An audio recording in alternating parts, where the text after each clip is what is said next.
Welcome to another tutorial from Rommana software. In this tutorial, I'd like to show you how Rommana would help you manage your documents and possibly relate them to requirements and other artifacts within the project.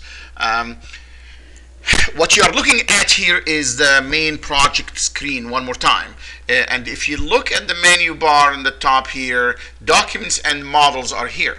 But before you can create a document or a model within Rommana, by the way, a model within Rommana, as we're going to see in a little bit, is things like a decision table, an entity relationship diagram, a screen design, which is also treated as a document. Rommana makes a slight distinction between documents, which are like Word documents, PDF documents, any other kind of text documents, versus models which describe some aspect of the system, whether it is a user interface model or a data model or a process model or a Visio diagram or possibly a decision table or a decision tree or whatever it is. Okay, but there is a seamlessness in the treatment of documents and models. Before you can create a model or a document, you go here on the project management screen, and there is a function right here on the project management level that says manage models and document types. If you click on that, it will allow you to establish the different types of documents and or models within the projects. So if I were to scroll down here, for example, these are all the different types that you can have. Those are, by the way, changeable. You can delete and add. If you click just to delete here in front of this, then that means that you're never going to have a business design document, or you don't have a design specification. You can add anything else. There are 2 pages here. We simply paged them so that you don't have to scroll down. So here's a second page of the list down here. So there is about roughly 1, 2, 3, 4, 5, 6, 7, and then the first screen there was about I believe 10. So there's about 17 different types of models. But guess what? Here, for example, there's Microsoft Project Plan, Master Test Plan, and Test Suites. You can do whatever kind of documents. I can simply, in order to create a new type of document, I'll create a new here, and all what you have to specify is the name of the type of the document. I'm going to say here, for example, I'm going to have something called scenario or whatever, use case document. Okay, just to make sure that I did not make any spelling mistakes. Fine, I'll save that. And once I do this, the document type appears here. By the way, this is another view of the same project management screen. So right here, model, manage model and document types is here. So if I were to go here, we're making a slight change in that user interface. But here, the one I just added, because it starts with the U, it should be at the end, roughly close to right here, use case document. If someone looks at any one of them and want to edit it, you can edit it. Absolutely. You can say, this one here, we change it. We want to call test plans and design, whatever.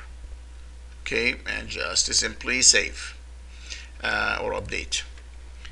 The only thing that's happening here is that Rommana makes sure that you don't have 2 document types that have the same name or same type. The same is true up here with models. The same thing. Some of the models here are activity diagrams, class hierarchy diagrams, data flow, decision tables, and so on. And you can add or remove or edit any one of them. Once you define those, that's it. That's all what the project manager has to do to define the document types. Now, you go on the top here, it says documents and models. Now, this is when people start working with the project and they start adding documents. When you do that, on the left here, you can see the document hierarchy and the model hierarchy. It depends on which one you want to work with. Let's for now just collapse the model hierarchy. Let's just click on the models for now. Okay, so at this point, all these types that have been defined and they appeared in the previous screen, but now on this view it tells me that, for example, let me just expand this window right here. I have a model, a document type here called requirement traceability matrix and the plan. All right. If I were to expand this, I have two documents here. They're having the same name. In fact, it's one document that has two versions. This is right there to explain to you that Rommana will support versioning of documents. So if I were to click on this one, for example, it'll show me the details of that document. Very simple, very simple. It'll show me the document name, the version number, which is version 1. It shows me it's a requirement traceability. That's the same type we were looking at, requirement traceability matrix document. And the status is still draft. We're still working on it. The status is modifiable or configurable by the project manager. You can add whatever status here. Those are the ones that are initially built into Rommana: draft, final, under development, under review, approved. You can add rejected, and the way you do this, you add it from the project management screen. There's an option here. If I were to click there, that says configure attribute values. When you see configure attribute values, that's where you go and configure all kinds of things, from status of test cases to status of bug reports to status of documents and so on. Here you got the opportunity to add the author, and also you have some description about this document. And here, this is the last modified date. This is the date this last document was modified. This is not an automatically captured date. This has to be entered by the person who logged the document. Why? Because the document could have been updated last week, and we're just logging it now. So in a way, when I get a document and I want to see when was the last time it was updated, I log this date, and there's a calendar here. I can enter the date. But as it stands now, this document was last modified on December 4th. All right. Now, this is the date that was updated. Okay. I'm sorry. That should have been uploaded. That's simply saying when we uploaded the document, it was uploaded on the 27th. So when you upload the document for the first time, the default last date uploaded is the today's date, the date when you did the upload. All right. Now here is the actual physical document right here. If I were to click on this, and please understand that I was doing testing here, so this is not a real document. So if I click here, it'll just allow me to open the document. The document is sitting on the Rommana server. Okay, there's a place on the server where this document is stored. I can open it now. I can edit it as I wish. All right. Wow, obviously that was a graphic file. That is the screen design for the Rommana software.com website. It's not meant to be. When I was doing testing, I was just going, so I'm going to close it here. I'm not going to edit that, but you can imagine this should have been really a typical document, like a matrix or a spreadsheet or something. All right. Now here is an interesting thing. When this is version number 1. And now let's click on version number 2. So let me expand this here for a little bit. This is version 2 of the same document. Why is it the same document? Because it is the same name. So the document has the same name, but that's version 2. And by the way, this is a read-only. This is a read-only, and I'll show you in a little bit how you create different versions of the document. This is still in draft mode. All right, now, let's assume that someone is going to open this document. They're going to change it. So now they're going to change the document. So let me just go here. And this is all testing. So I'm going to attach anything. Now I'm going to go to my local machine here, where supposedly I have the document that I need to upload. And let me just go to my computer here. And I'm going to grab any document. It doesn't matter what it is. Okay, I'll show you. I'm showing you. So the assumption here that I have the document, I edited it, so I'm kind of trying to upload a new a new version of the document. Well, actually, I am changing the document now. Whether I'm going to create a new version or not, that's going to come later. But let's go ahead and it doesn't matter. We'll create bugs, whatever it is. So I'm just picking up a file here. Okay, so I got it. So I'm going to upload it now. And when this simply saying I am changing this file with this file. If I'm gonna have the same file, it should be the same name. So which means if someone took that file and edited it, so I should upload the new or the revised version of the file. When I try to click upload, all right, Rommana will come here and tell me, would you like to create a new version of this document or model? If I said no, it will upload the new file and it will replace the old file and it will keep the version as version 2. If I say yes, it will allow me to upload, but as you can see now, the version will be increased by 1. So now I am uploading version 3. This is now bugs.doc. This is the document now, and this is version 3 of the document. As I said, if I'm really uploading a new version of the same document, then most likely I'm using the same document name, okay, or the same file name. But it doesn't matter. The document name is right here. This is the actual physical file name, which means I can have, for example, a test summary report 0101, whatever, okay? And now I created the version, and in the new version I named it differently. I named the file differently. I can upload a different file, and I say this file represents my test summary plan, whatever, but that's a version 3 of that. So really Rommana helps you, or actually allows you, to separate the name of the physical file from the name of the document. If you want to keep them the same, there is no harm at all. Now let's assume for now I'm going to say this is now final because we made all the additions, and I'm going to do this. So I'm going to save now. I should also, okay, now what is this question? Let me explain here. Down here, as you can see, you can attach requirements to this module, to this document, or vice versa. You can attach this document to a requirement. What does this mean? If this document is specific to a specific requirement in the project, now I can do that. I'll say yes. For now, let me just save without attaching requirements. Rommana just is making sure that you have not forgotten to add requirements. So, and if you did not have requirements attached, that's fine. And in about 90% of the time, your documents are going to be what we call a project level documents. But remember, every once in a while, you get you get a requirement, and the requirement is explaining certain functionality.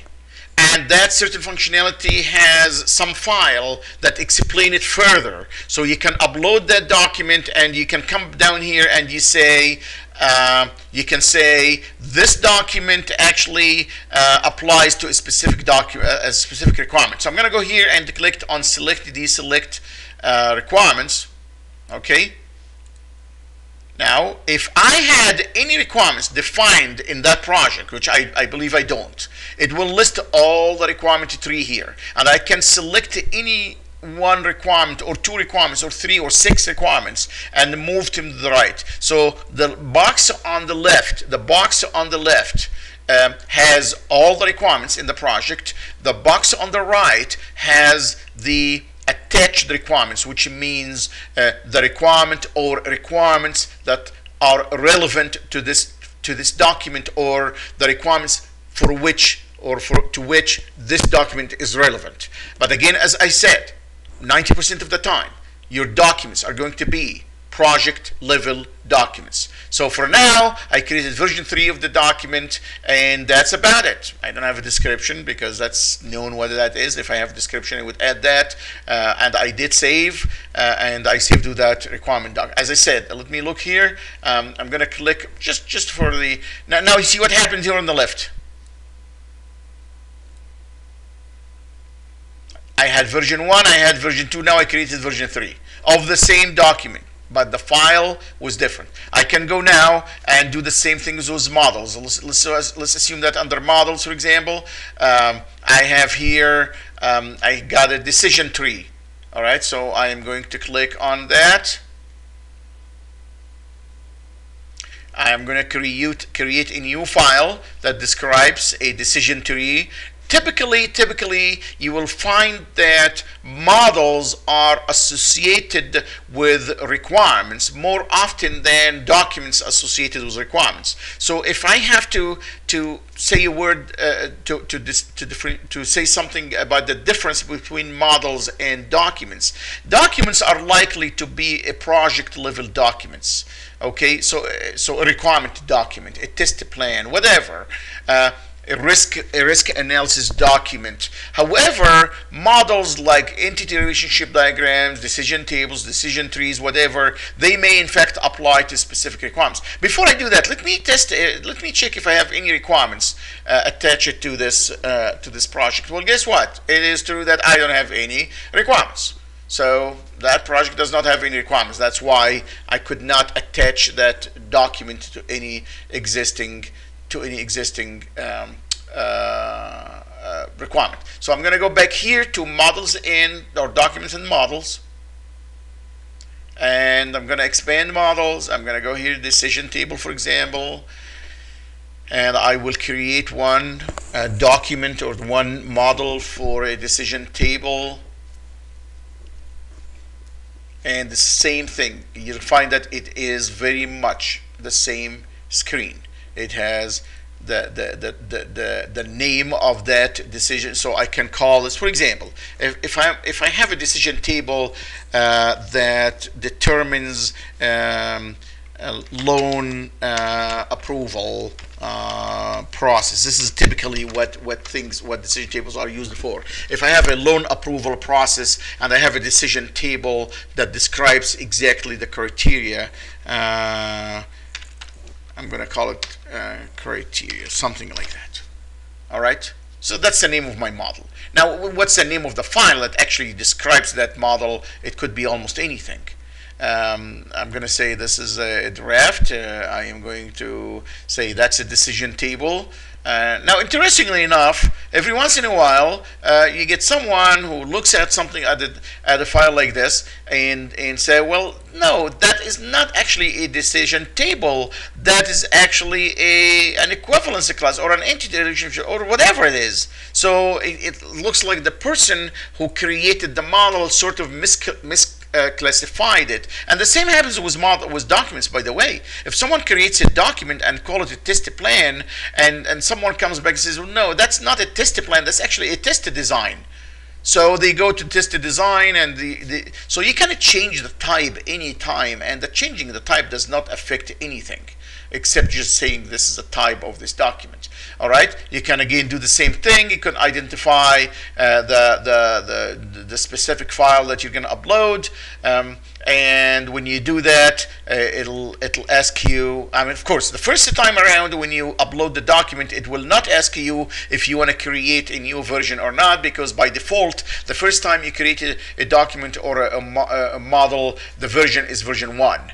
It's only when you already have version 1 and you change the file and you try to upload another file, it tells you that, or it asks you, do you want this new file to represent a new version of the document? That's all what it is. The only thing that's left here that I did not explain really is the review process.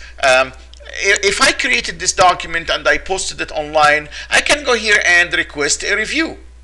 When I request a review, that's simply asking a number of people to review this document. And I can write a comment here for them. It says simply like this, a friendly comment. Hi, everyone. Please look at this and let me know if you have any comments. Right? Very simple. Or I could leave it blank if I want. I click submit. When I click submit, an email message would go to a specific number of people or a specific group of people who have been selected to review the documents. Okay? Now, how do we decide? How do we decide who reviews the document? this is the whole thing is established is done in whatever what we call the collaboration center. If you click on the collaboration center here, there is a manage collaboration groups, and that is now I should have saved it before I do that. So let me do this. So let me save. Of course, I have some required fields here. It would not allow me to save without specifying the physical document. So I'm going to go ahead and select any physical document. It doesn't matter which one. So I'm just going to create this. Assuming this is a file that has a decision table. That's a huge file, by the way, bitmap. Maximum file size is 15 meg. I don't know how big that file is, but certainly let's not do that, because if it is, you know, the bitmap files are very huge and it might take a while to upload. So let me not choose a bitmap file. I better see the types here. Okay.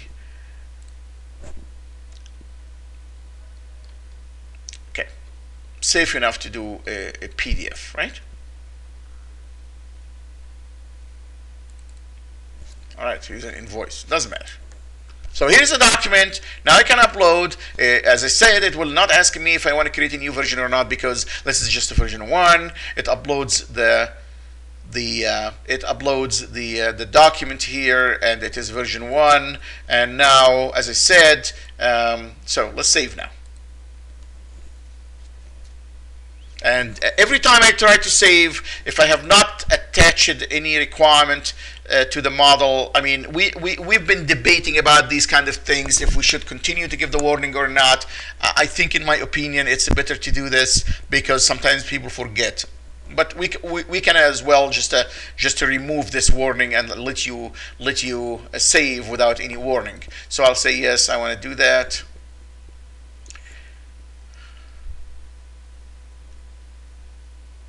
All right. As I said, in order to determine or to specify data entered is out of range.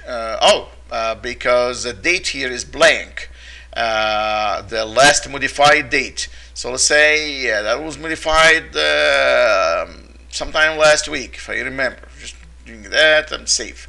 I have requested myself to the developer to change that message, because it should say this cannot be blank, as opposed to saying out of range. This is a kind of not accurate error message, but this feature has been built in very recently, and when I looked at this message one time, I did not like it. So I believe the change has been made. It just, the code has not been integrated yet.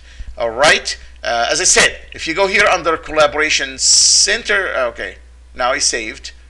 All right, Collaboration Center, and now under Manage Collaboration Groups, that's where you manage who is supposed to receive an email for what. And here are all the activities and these are two. Remember, this is a test project, so I only have my one person here and another person and so on. So I'm gonna cancel the changes here, but that's where you specify who is supposed to receive the email for reviewing documents, for reviewing requirements, for reviewing scenarios, for reviewing test cases, and so on. All right. What happened here? I thought I canceled the changes. I said yes. Oh, of course. So back to my models and documents here. All right. That's about it.